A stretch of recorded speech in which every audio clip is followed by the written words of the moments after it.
Best from Most Country B100. Matt Emery, our local Michiana historian, is here for a new episode, Round the Bend, Now and Then. All right, so previously we talked about Potawatomi Park before the zoo arrived, about the early 1920s or so. And we've also looked back at the old Storyland Zoo. So today I figured we can spend a few minutes talking about Potawatomi Zoo itself. When's the last time have you been to the zoo recently? Okay, I cheated. Are you yes. a zoo gal? I'm a zoo gal, okay. And I also went to Zoo Illuminate, which was incredible. Yes. Yeah.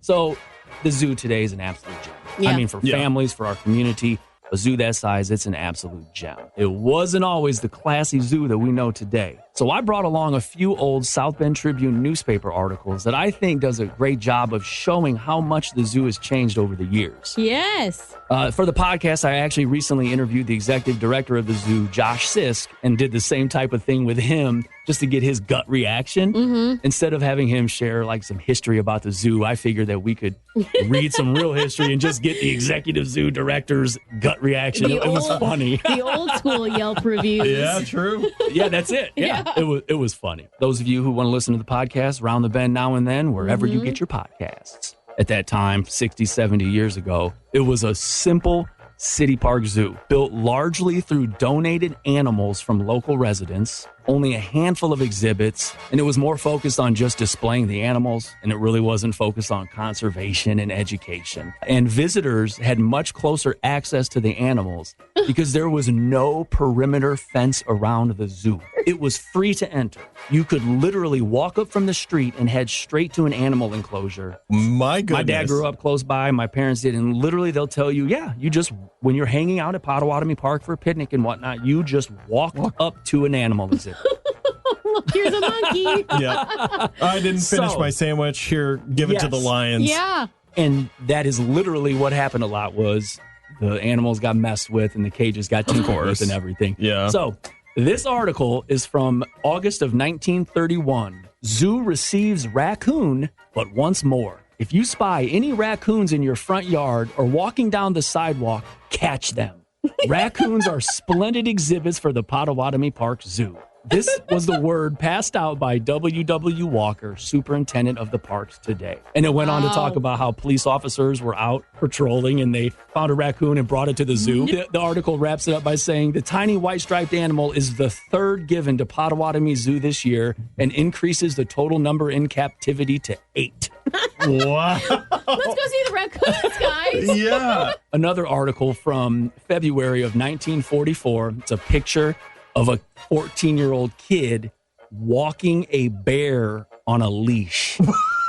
And the bear is standing up. Yeah. The bear is standing up, and he's about as tall as the 14-year-old. Did you ever exercise a bear? William Rummel of Boy Scout Troop 24 did so Friday. And literally, they let these Boy Scouts into the zoo and kind of take over for the zookeepers. And could you imagine in 2026... a teenager walking one of the bears at the zoo on a leash. Could you imagine that? No.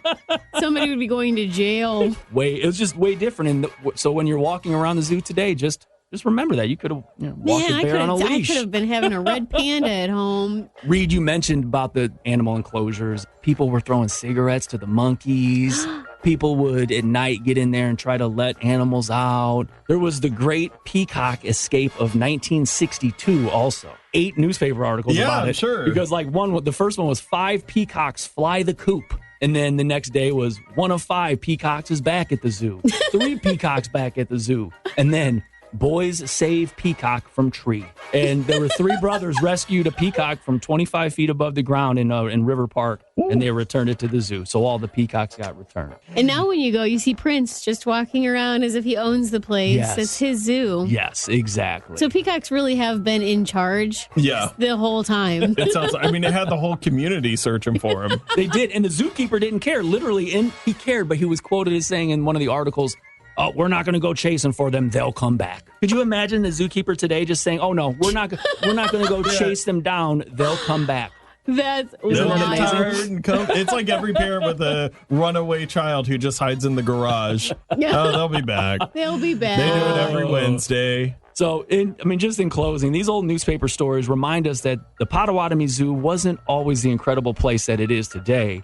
It began with donated deer, backyard raccoons, and bears on leashes. And over the past century, it's grown into one of the region's premier accredited zoos. Do you have any pictures of the zoo back in the day? Thank you, Matt Emery, our local Michiana historian. Wherever you find your podcast, just search for Round the Bend Now and Then.